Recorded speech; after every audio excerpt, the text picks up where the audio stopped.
How do we select a leader in this incredibly hostile environment and divided nation?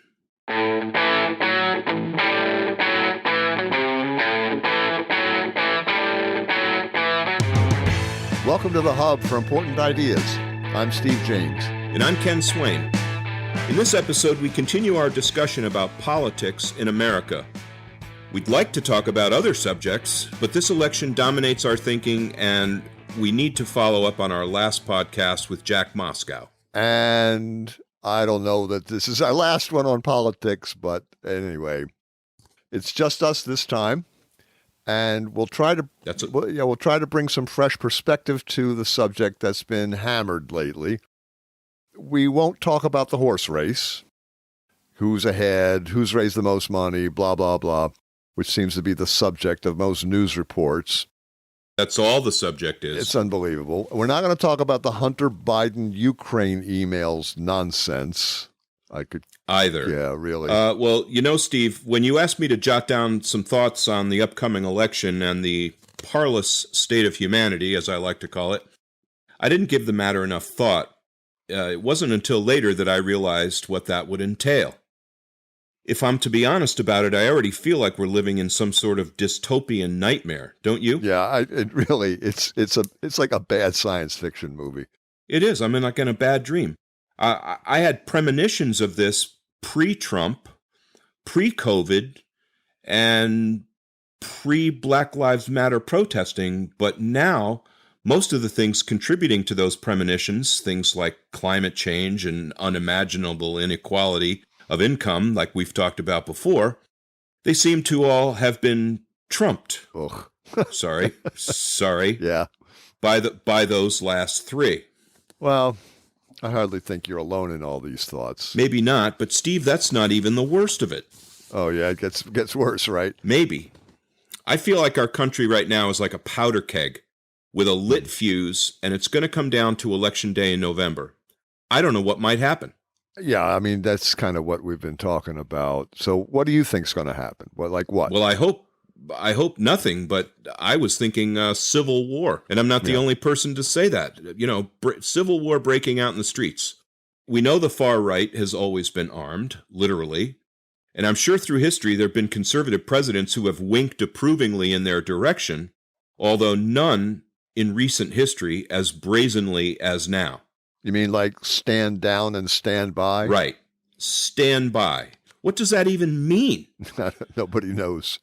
I know you gun-toting vigilantes are out there and that you're among my supporters, and if things don't go our way, you might get your chance to demonstrate and shoot up businesses and shoot at unarmed citizens? Yeah, that's probably what it meant. And look, those types have always been out there, and they still are.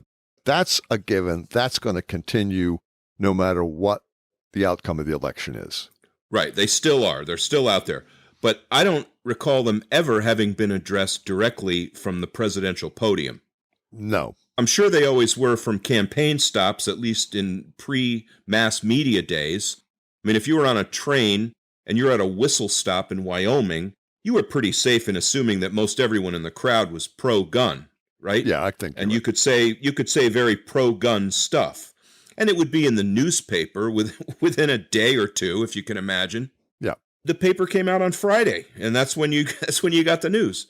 Yeah. But no big surprise. Yeah, no big surprise. Yeah, and I see where you're going because things have changed, obviously. Now you get an actual video. It's online within minutes. It's like as it's happening. Breaking news. Donald Trump said XYZ. I would say as it's happening is actually better, because what's more likely now is an edited version will circulate that shifts the emphasis, omits certain parts, not for brevity, but for content. So the impression left is what a news producer shaped it into. Steve, you're a professional media producer. You know as well as anyone what can be done with editing. Well, the thing is now, yeah, I mean, anybody can shoot video, literally. I mean, they do. Kids, right. Everybody. Yeah, and they are.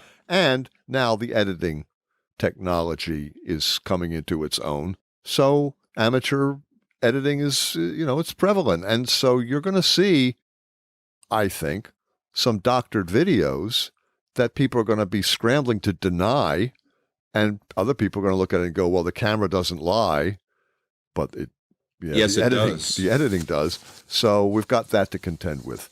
Let's talk about the pre-election, okay? Okay. I went on Biden's campaign website and found his 50 positions spelled out, each in multi-page detail. Now, I'm sure he didn't write all this. This is, the Democrat Party or Democratic Party, depending on whether you're Rush Limbaugh or not, platform. But here are some of the positions that, he's taken on: taxes, economy and jobs, racial equity, immigration, unions, gun violence, women's issues, climate change, campaign finance, corruption in government, substance abuse. It's an impressive, It's an impressive list. And I think his strongest position is on climate change and environmental justice. My only complaint is that his plan will take so long, until 2050 in many cases. When me and you and Biden will all be dead. More than likely, yeah. Yeah. But he has the heart of the Green New Deal at work. He even labels Green New Deal or mentions Green New Deal. And his is a strong position. I like it. Okay. His position on taxes is okay, but I think it falls short. He has nothing on taxing wealth, like Elizabeth Warren had. Who seems to have faded into the woodwork. Yeah, I think she embarrassed herself. I don't know. I wish she were out there making her feelings known, because she's a tough campaigner. But anyway, nothing in Biden's website on inherited wealth. No new ideas. He really doesn't have much to combat economic inequality, which I'll get to in a minute, a little bit more on that.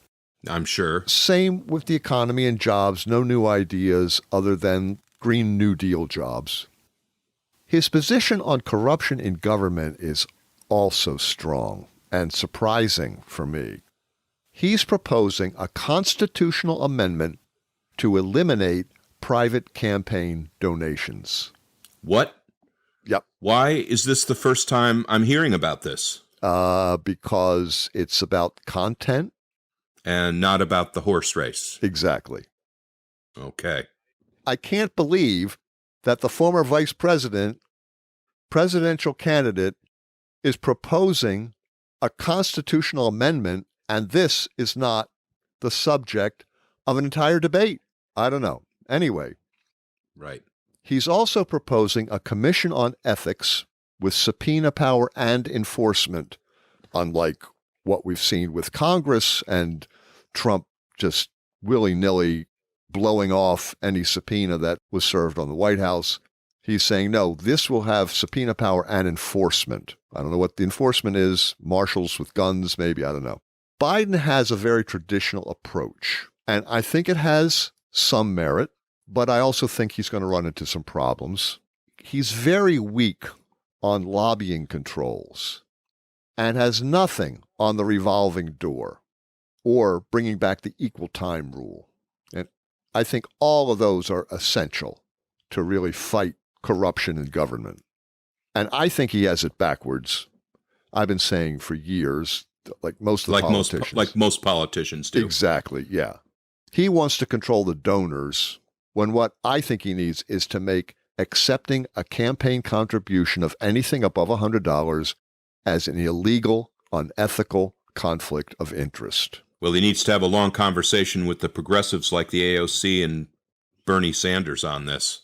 Yeah, I agree. I think that the idea of someone who is regulating an industry and accepts money from that industry, anyone who is awarding contracts to companies in an industry like defense contracts and then leaves their position in the Pentagon or leaves office and goes and works for that contractor. I think all of those things, anything that's a conflict of interest or the appearance of a conflict of interest, that has to be addressed.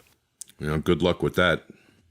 Yeah, well, he wants to do a constitutional amendment. I think that's what the amendment should be, the conflict of interest amendment. But I've been saying this for decades. Yep. Anyway, there's nothing in Biden's website about war. Steve, war is a Chi issue. Right. Yeah, Chi, if anyone missed it, Chi is contemporary heroism initiative that you and I and some other gentlemen began in New York City a number of years ago. And war was one of the key issues. Still is. It still is. The U.S. has been at war for 19 years. 3 presidential terms have been taken up, not counting the Gulf War in the 90s. Biden has supposedly said that he favors withdrawing some troops from the Middle East, but it's not a position I could find on his campaign website. Interesting. Yeah. Withdrawing troops and ending wars are 2 different things anyway. The words war and peace do not come up. Similarly, there's nothing about military spending, either increasing it or decreasing it, the way Sanders had come out and called for a 10% cut in military spending. Nothing on that anywhere. And not debate questions or in the agenda. Right. While we're on the subject of the debate, because I heard that my friend Beverly had proposed after that first debate that they need to turn the microphones off. I think when the other guy's trying to they should have turned the microphones and the lights off. Well, yeah, because that's probably what it's going to come down to this time. There'll be wild gesturing that'll distract.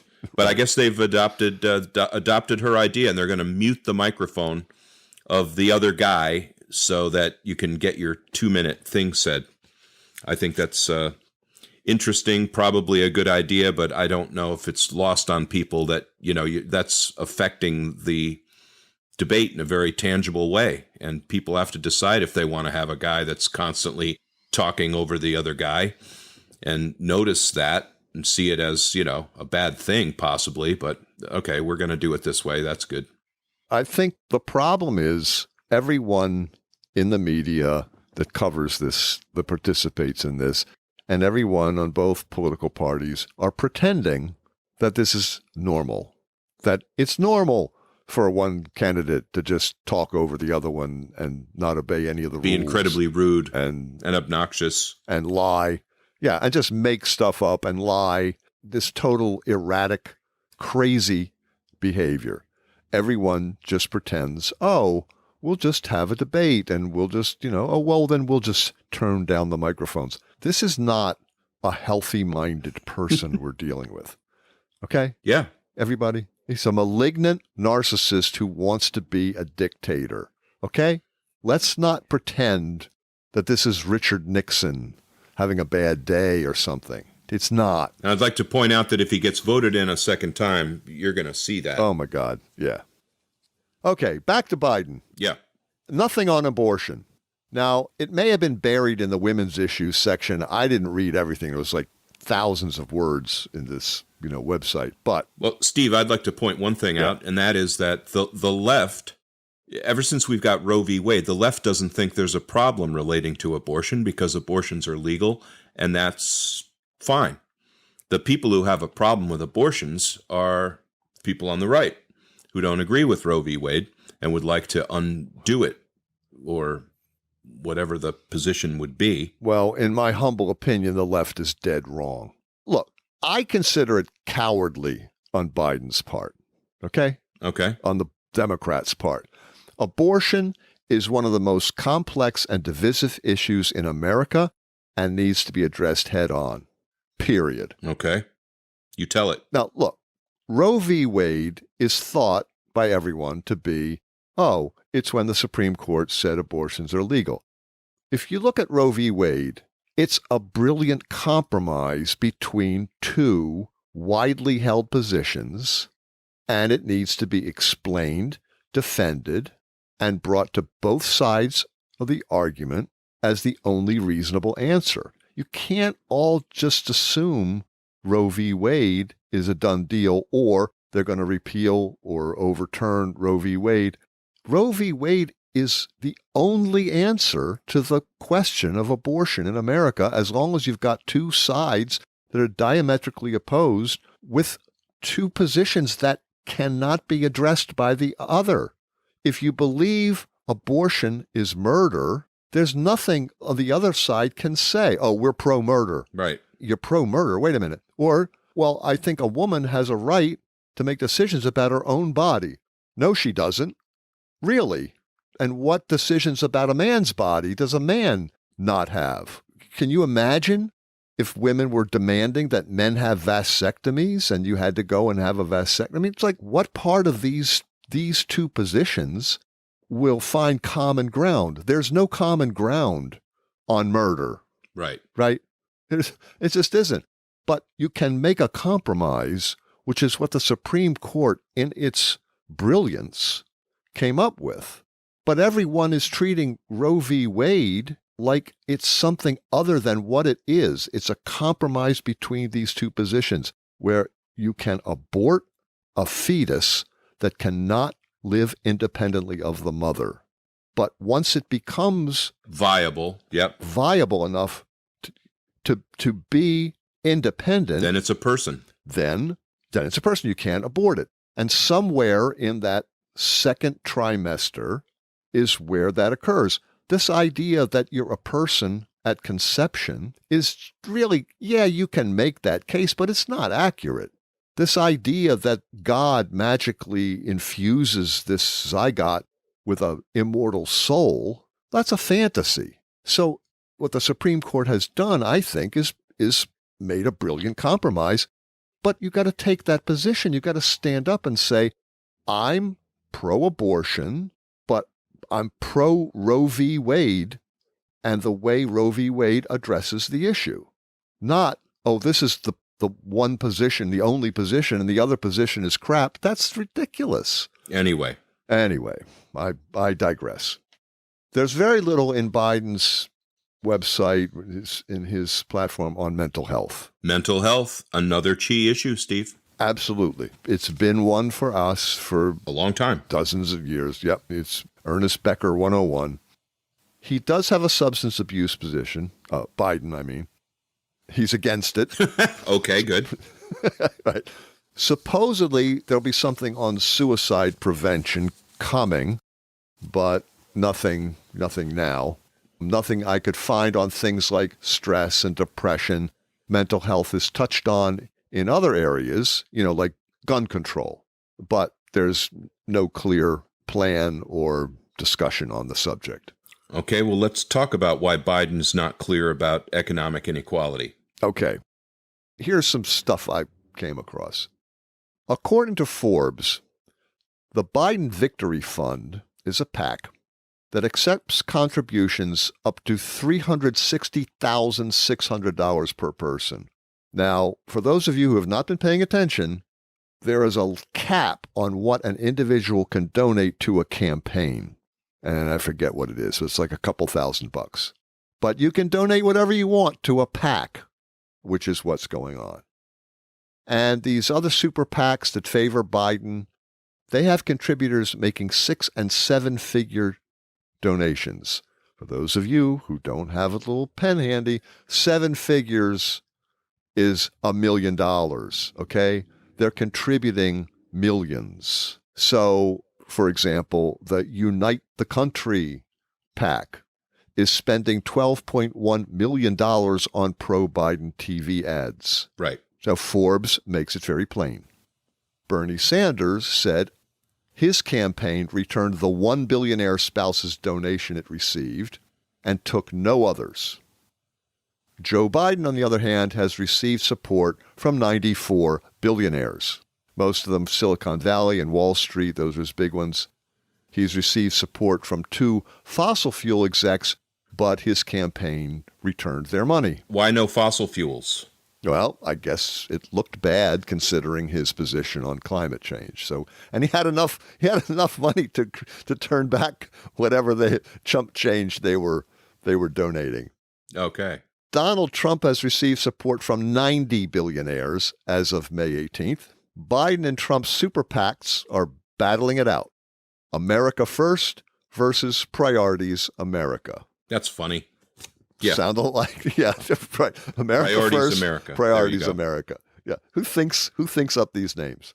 So if you're wondering why Biden is weak on economic inequality, and in my opinion, war, maybe it has to do with the source of his support. Maybe his billionaire, i.e. oligarch supporters would not be lavishing millions on him if he had taken position similar to Sanders and Warren's.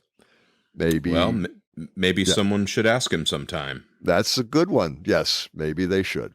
So, meanwhile, according to CNN, the International Monetary Fund is predicting a long and uneven recovery from the pandemic, but some banks are still winning big. Investment banking giant Goldman Sachs. This is my announcer voice. Goldman Sachs reported huge third-quarter gains, nearly doubling its profits to $3.6 billion.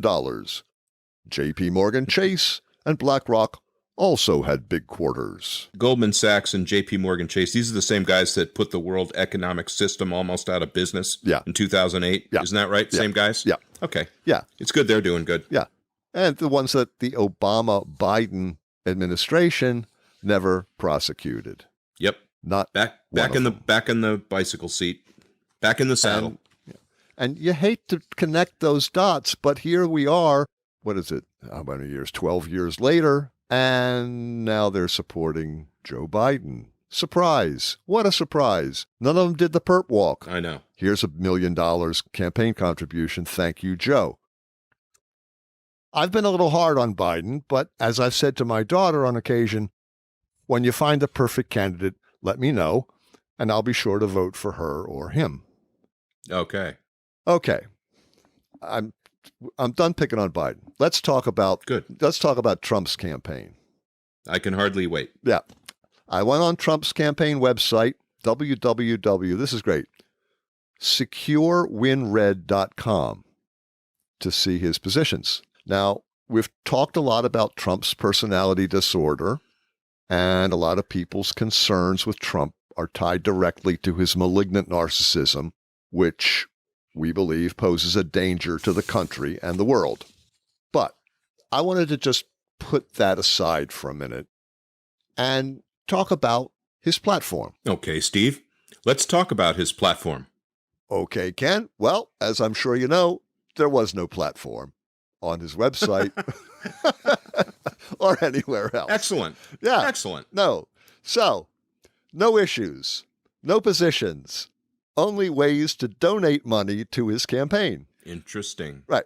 So now the Vote Smart website says, quote, Donald Trump has failed to provide voters with positions on key issues covered by the 2020 political courage test. I'm not sure what that is. Me neither. Despite repeated requests from Vote Smart and voters like you. Wikipedia says, quote, the political positions of United States President Donald Trump, parentheses, sometimes referred to as Trumpism, have frequently changed. No duh. Yeah, that is like the driest explanation of why they're not bothering to put together a Trump platform. I mean, why even bother? Right. I saw one website that tried to do that. They just listed all the things that Trump, just bullet after bullet. Trump said this, and Trump said that, and Trump said this, and Trump said that. And they just all contradict each other. Nice. On issue after issue. It's like, oh my God, it was hilarious. Well, because Trump changes his position so often, you can usually find a statement or remark of his that you agree with most of the time, like troop reductions. Right. Now, Brookings expresses the opinion the Republican Party platform is l'état, c'est moi. Pardon my French pronunciation. Oh, that was fine, French. It was good. Okay. Translated as, I am the state, or I am the nation. A quote originally attributed to French King Louis XIV in 1655. Others say Trump's platform is whatever the leader says, or, quote, the cult of the leader. I like that one. This is a cult. I mean, yeah, the cult of the leader. Call it what it is. And so, and people are calling these early signs of American fascism. Right. So I heard this very interesting interview with Jason Stanley. He's a professor at Yale, and he's the author of How Fascism Works.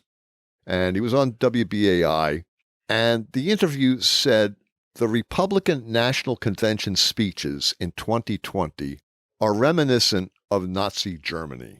Sounds familiar. Doesn't it, though? Who does it sound like? Kind of like what, sounds like what Jack Moscow was talking about. Doesn't it? Yep. So Trump is described in these speeches as protecting America and the world from lawless, dangerous elements. Yikes. Which is exactly what the Nazis were saying back in the 30s. They're protecting the world from these horrible communists and these gays and these Jews and the Roma, protecting the Aryan race from being diluted by mongrels. It's basically the same stuff. So for Trump and his party, there's us and them. Mm-hmm. You're either a friend or an enemy. So when they talk about, well, they're anti-science. Well, yeah, science is neutral. Right. It's not political, and neutral science has no place in their scheme. If a scientist disagrees with Trump, they're the enemy. If they agree with Trump, they're the friend. As simple as that. And this is his narcissism at work, but this is a way of governing, which is autocratic, which is fascistic. That's what's at work. So this Professor Stanley, he talks about the pillars of fascism, which he describes as an ideology of power. And I like that phrase. Yeah.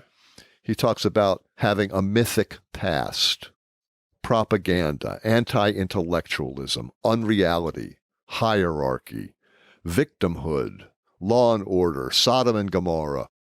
Work shall make you free. These are the pillars of what he considers pillars of fascism. Loyalty to Trump is the only guide. So how do these pillars of fascism relate to Trump? Well, let's go down the list. All right. Go ahead. How about a mythic past? Make America great again. Okay. Propaganda. Fox News, talk radio, thousands of lies, claims to have built the strongest economy in the, quote, all caps, history of the world. Okay. Anti-intellectualism. Anti-science, ignorance of history, outlandish personal attacks on his rivals in debates and media interviews, and especially, on top of all of them, Twitter. Right. His home base. Yeah. Unreality. Again, anti-fact and anti-truth. For example, since February, I looked this up, the president has declared at least 38 times that COVID-19 is either going to vanish or is currently vanishing.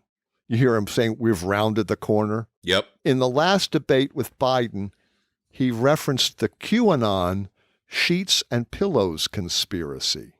Now, most people didn't understand it at the time because Trump sometimes speaks in what one analyst called, quote, an indecipherable code of far-right fever swamps. Isn't that a great picture? I've heard that referred to also as dog whistles. He does, yeah. You know, dog whistles are, humans can't hear them, but dogs can. Right, yeah. Yes, the left couldn't make sense of the pillows and sheets reference because it referenced a conspiracy theory that they don't know about. Or they dismissed it months ago. Right. Anyway, right. Okay, go on. Okay, victimhood. This is a good one. And this has to do with narcissism. Trump has tweeted the phrase presidential harassment, again, I looked this up, 37 times in the last 2 years. In March 2019, he tweeted that he had faced, quote, the most vicious and corrupt mainstream media that any president has ever had to endure, which of course is nonsense. In July 2020, Trump asserted that he was the victim of, quote, political persecution or prosecution, one of those, by the U.S. Supreme Court after he lost his tax returns case. So if he loses... Which is just the tax returns thing is just a normal thing that every president has always done. Yeah, and it's just, they're just going by the law, right? Yeah. But if he loses, he's a victim. Right. Next. Okay, what about law and order? Well, in his 2015 speech, when he announced his candidacy, on the road, the elevator, yep, he referred to immigrants from Mexico and and people from South American countries as rapists and murderers. And since then, Trump claims to be, quote, protecting our history. This is from his website, I believe. Standing up for our flag and defending us from, all caps, radical socialism. Dun, dun, dun. Trump and Pence have mentioned law and order on the stump more than 90 times this year, including 7 from Trump in the first presidential debate. And then he even tweeted while he was hospitalized with COVID-19, all caps, law and order, vote. And he said things like, if I don't win, which he's tweeting, right, America's suburbs will be, all caps, overrun with low-income projects, anarchists, agitators, looters, and of course, quote, friendly protesters. And this whole law and order thing is, originally from Richard Nixon. Yeah, that's standard fear practices 101. Yeah. In an election year. Yeah.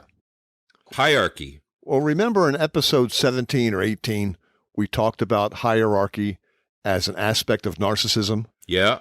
I can't say all autocrats are narcissists any more than I can say all narcissists want to be autocrats.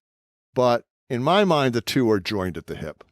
Narcissists have been shown to like hierarchy because they want the opportunity to be at the top of the group, nation, or world they find themselves in. And now Trump has actually achieved it, the narcissist's dream. He's at the apex of humanity, the most powerful and potentially most dangerous man in the world. Right. Yeah, amazing, isn't it? Yep. But he doesn't have the full authoritarian power of a Putin or Kim or Xi.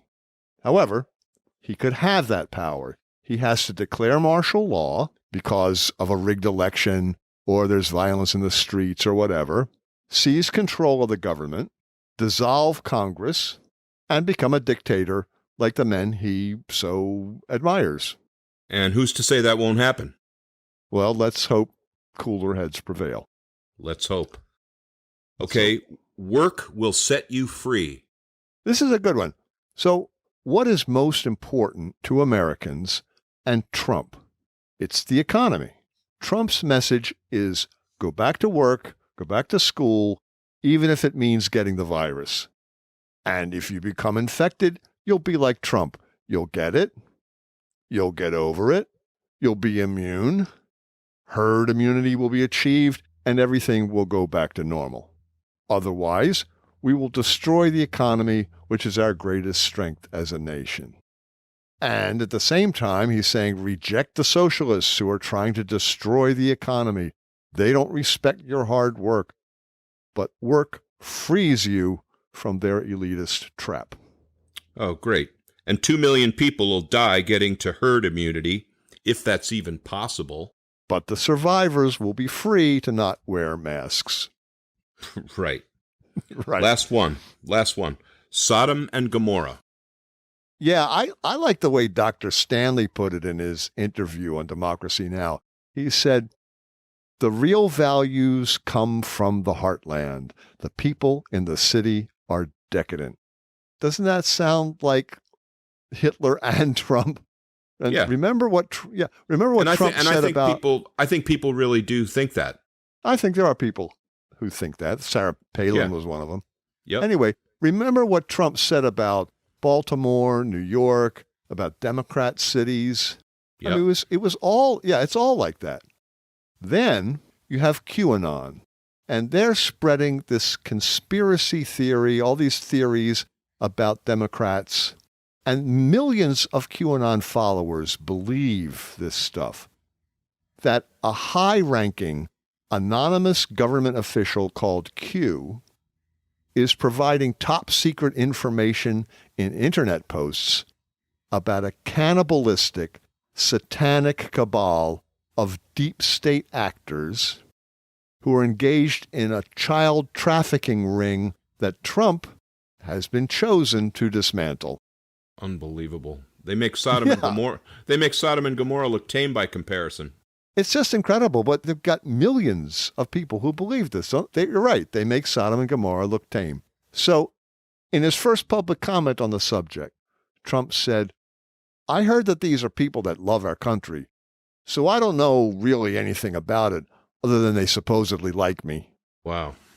So the pillars of Trumpism seem to match up with the pillars of fascism pretty well, don't they? Pretty well. Yeah, I think Dr. Stanley has a timely book there. And that's the source of Jackson, Our Concerns. Absolutely. That's why we're as concerned and nervous and anxious as we are. And I don't want to overstate it. It's not like I'm sitting here biting my fingernails to the bone. I don't think you can overstate it. You know, it's disquieting. It just is. Okay. So now let's get to the question. Why did people vote for Trump in 2016? Okay. In my opinion, number one is racism. Okay. And I think Jack Moskow was saying, and I'm guessing about 25% voted for Trump because of his racist views and dog whistle messages. That's just a guess. But remember, some Trump voters voted for Obama in the previous presidential elections, so not all Trump's votes were racist. Right. So that's why I'm saying it's like, I don't know the percentage. I don't think anyone has actually done the percentage, done a study, but I'm saying about like a quarter of his votes are specifically racist. Okay. I mean, we're all Americans are white supremacists to some degree or other, Yep. all white Americans anyway. So it's, but they're voting for racist reasons.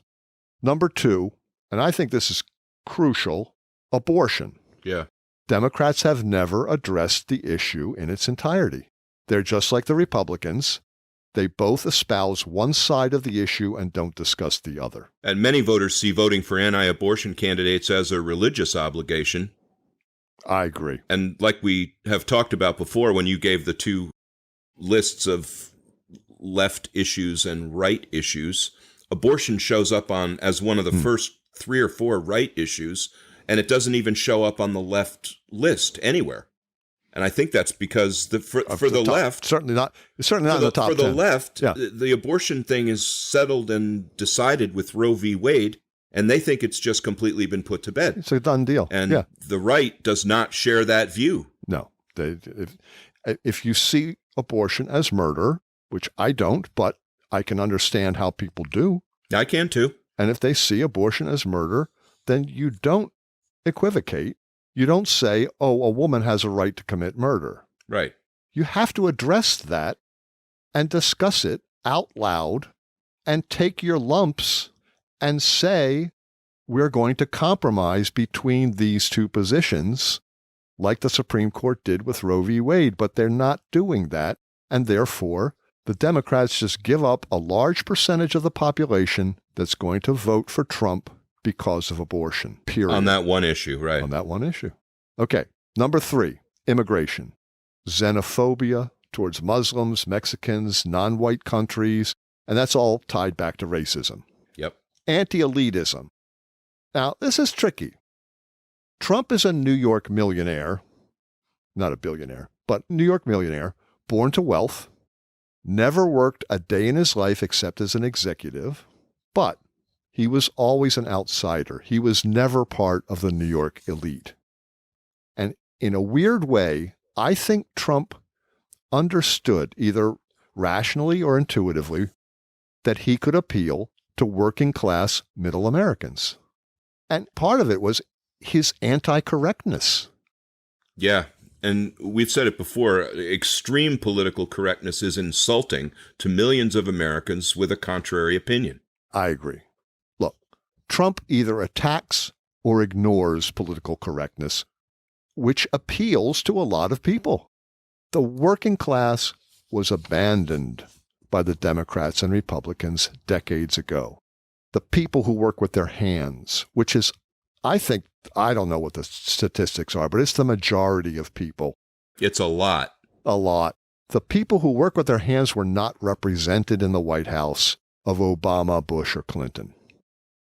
These presidents, they were folksy at times, but they were elitist in their cabinets of Ivy Leaguers and policies that favored Wall Street, Silicon Valley supporters, corporate CEOs, where their money came from, where their support came from.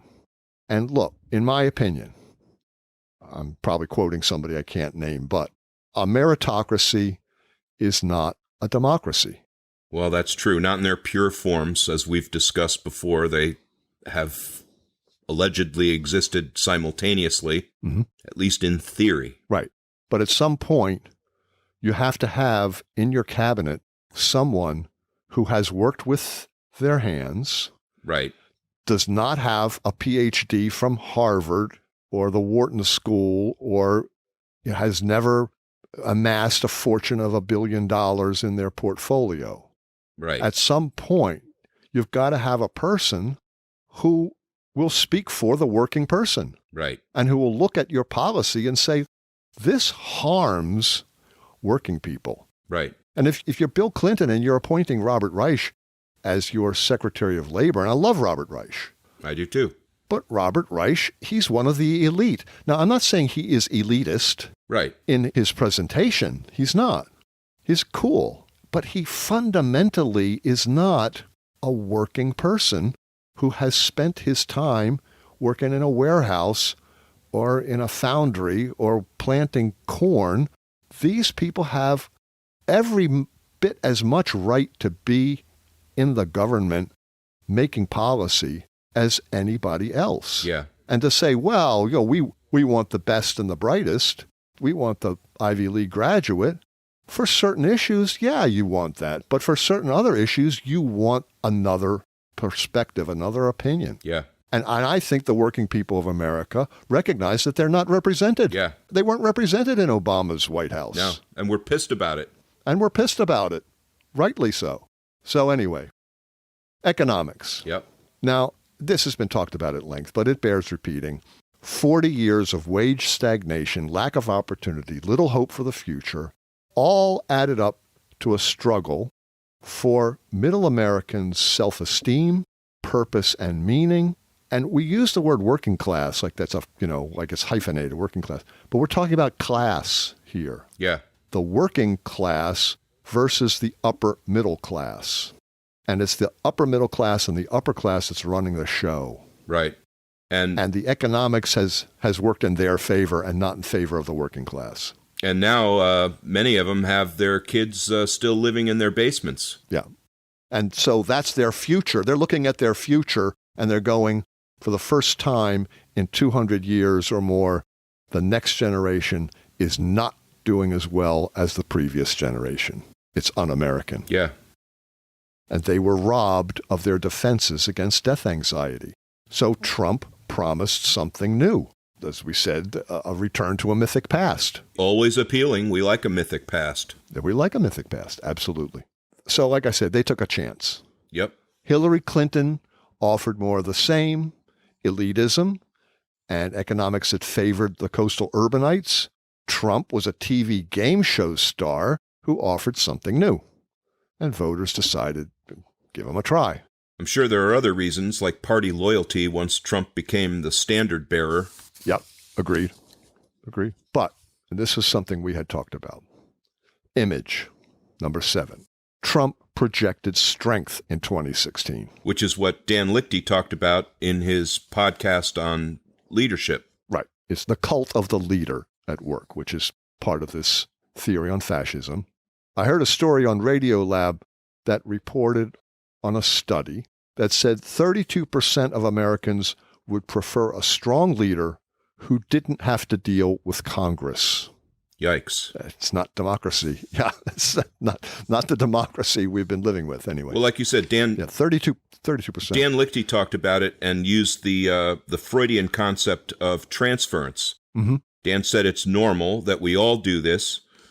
We believe that through our authority figures, we have things under control. They defend us, and we unconsciously want them to protect us from the concept of our own mortality and death anxiety. Right. This is our fantasy and illusion that Becker would talk about. Right. We all need the authorities' approval, whether it's from parents or teachers or bosses, but especially from people with some power that we can share in. Right. And as we said, in this democracy, We evaluate potential leaders in terms of how good a transference object they are. And Trump projected that for 10 years on TV and then projected it through his campaign and projects it now. Yeah.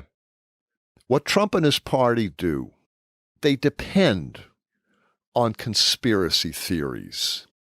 And I know there are conspiracy theories on both sides, but according to CNN, when you think about this, Trump has refused to condemn QAnon. You know, as conspiracies go, that's laughable. It's like a Saturday Night Live skit, except that QAnon is real. Yeah. And when asked about his recent retweet of a claim that Osama bin Laden isn't actually dead, he said, people can decide for themselves. Good one. Maybe Osama bin Laden isn't dead. I mean, we don't have the body to prove it. But still, it's like, this is the president of the United States engaging in this kind of conspiracy nonsense? This is the kind of thing you get stoned in your dorm room and talk about. This isn't something you talk about in an actual presidential election. According to Reddit, there have been 4 studies that confirm that conservatives in the U.S. are more likely than liberals to endorse conspiracy theories and espouse conspiratorial worldviews, plus extreme conservatives, they're significantly more likely to engage in conspiratorial thinking than extreme liberals. Now, I've known some extreme liberals who really delve into conspiracy theories. Yeah, and I would like to know when those studies were performed. And I'm guessing it might have been before what's going on the West Coast was going on. Well, the lefties have the truthers and the anti-vax and all that stuff. Yeah, they have their own extremist clubs. Yeah, but the conservatives and the extreme conservatives are still leading the pack. Unbelievable. So what we're saying, folks, is in this list are lessons for Republicans and Democrats alike. If you don't want another Trump in 2024, you need to address what got Trump elected in the first place. Okay, let me ask then, why will people vote for Trump again this November? Well, I've said it before. I don't blame people for voting Trump the first time. As some have said to me, they thought he would surround himself with good people. He would rise to the position. He'd become more presidential in his demeanor and be a change agent in a broken political system. Change agent. And they were willing to take a chance. They wanted a change. And so now many of them are disappointed. Now Trump has a record to run on, and it's not very good. His incompetence is obvious to anyone paying attention. But Trump supporters are loyal. They love him. I've heard people say this. They love him. They say things like, well, he may say some things that aren't accurate or worded properly, but he's our guy. They are loyal to their team, even when the coach does illegal or unethical things. The fans remain loyal. That's right. And many of their original reasons for voting for Trump, like racism, anti-abortion, and anti-elitism, still hold today. And when reminded of their mortality, which is fairly often, let's face it, during a pandemic, people tend to favor incumbent candidates. And that gets us back to TMT. That's TMT. Absolutely right. That was Sheldon 5 years ago at New York Society for Ethical Culture. Yep. Especially if now Trump is accepted by the other elected officials, like the Republican senators and congressional representatives and the prominent news media. Trump's antics have been normalized. Remember when they were saying, this is wrong, we're normalizing him? Well, that's what happened. Yeah. He's been normalized. And I think we all pretend, especially the media, they all pretend this is a normal election. And I think it's because unconsciously or consciously, we fear the end of our system of government. That's the main foundation for our society. It's a terrifying prospect. It really is. I don't think this is pie in the sky. I think there's good reasons to have that fear. And not to forget that the whole thing is a primary defense against death anxiety. Absolutely. Yeah, the prospect of 32% saying they're willing to forego Congress. They just want a strong leader who doesn't have to answer to Congress. Well, when that becomes 51%, that could very well be the end of democracy for us. Yep. Could be a radical change in our social order. That's a terrifying prospect. You are then exposing yourself to the dread of death because your defenses are being chipped away at or just disintegrating in front of you. And it might not all happen in an eye blink. It might take years. But when you see it coming, the fear is very real. Yes, I think that's very true. This is all very, very complicated, isn't it? Yes, it is. Well, these are important ideas. That's what we are about. So I pulled this quote. As a North Carolina Republican named Josh said earlier this year, if Joe Biden drops out and the DNC runs a tomato can, I will vote for the tomato can because I believe the tomato can will do less harm than our current president. Where's Andy Warhol when we need him? Yeah, exactly. Steve, a lot of disturbing and important ideas. Yes, they are. Well, everybody join us next time. Like us on Facebook. Please recommend us to your friends. You can find us at www.thehubforimportantideas.com. And support us on Patreon at www.patreon.com/thehubimportantideas. We are 100% listener supported. Thank you for listening to The Hub for Important Ideas. I'm Steve James. And I'm Ken Swain. Stay safe, everybody. Stay well.